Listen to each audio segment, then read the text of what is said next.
So kama venye nimesema nafunzanaga mambo ya sheria. Na pole nimeanza na makasiriko mingi. Lakini nataka constitution moja ipite. Wewe mzee, pitisha hivyo. Kuguza hata kuguza peke yake inatosha. Wewe mzee mwingine shika itembea hivyo. Nitazichukua nikishuka. Hiyo ndio the constitution of Kenya. Hiyo ndio above president. Wewe nyinyi watu wa mbele. Shika constitution. Kuguza tu hata kuguza peke yake. Itembea hivi. Wewe. Hiyo constitution itembea hivi, nizipata zote hapa katikati. Hiyo inaitwa the 2010 constitution. Hiyo iko above president. Iko above judiciary. Na hiyo ndio kanani yetu. Nimesema nilienda nikatembea mahali kunaitwa Kaango ka Jaramogi. Nilibeba kitu moja.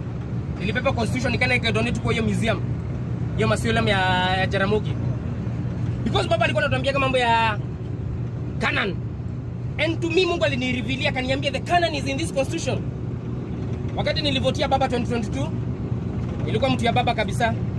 Nikamvotiaga. Wakati baba hakupata ama wakati walituambia hotea, nilirudi kusoma sheria hapa University of Nairobi. Nikaenda nikasema nataka kuelewa hii katiba yenye baba anatuambiaga ni nini. I went na nikasoma hiyo constitution. Na sasa inaielewa vizuri sana. Naweza waambia tukiitisha yenye iko hapo. Ai, na tuswiti tuko happy to see. Na bebaka tuswiti pia na ni Christmas. Nisisahau. Kamoja msikiwa kama wanasiasa. Mimi si kama ule governor alikuwa anapeana sweet, governor mzima hata isikia aibu. Anaenda huko mbele kupeana sweet kwa wananchi. Na hizo amepatiwa billions of money. Anyway, zangu ni free. Chukua hata kamoja mzee. Yes, digine. Kamoja. Kazunguka isikuwa kama wanasiasa. Na mtu wangu wa kurekodi shika. So hii constitution it is the supreme power. Na nimesema nilienda nikadonate copy moja huko. Nikaenda mahali kunaitwa kwa Rusinga Island. Watu Mboya kwenye mezaliwa. And I was the first one to donate your constitution. Nika donate constitution kwa hiyo mausoleum yake. And I was really inspired in the life ya watu kama kina Tomboya. People who are nationalists, people who are patriotic about this country. Sasa you have set of people watu wajinga. Uzeni kaguza hata kuguza peke yake.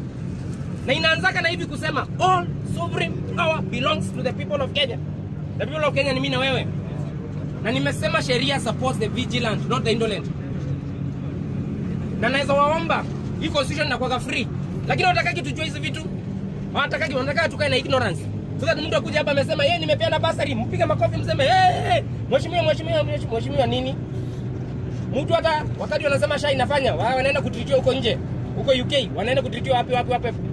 Na ile kitu inanikasirisha sana ni venye wanadharau maisha ya maskini. Wanadharau, wanaona watoto wao ni kama shetani. Wanatuona kama wasini watoto wa shetani. Watu watuna majira kubwa. Lakini Mungu alitusaidia tukasoma free education. Unaona na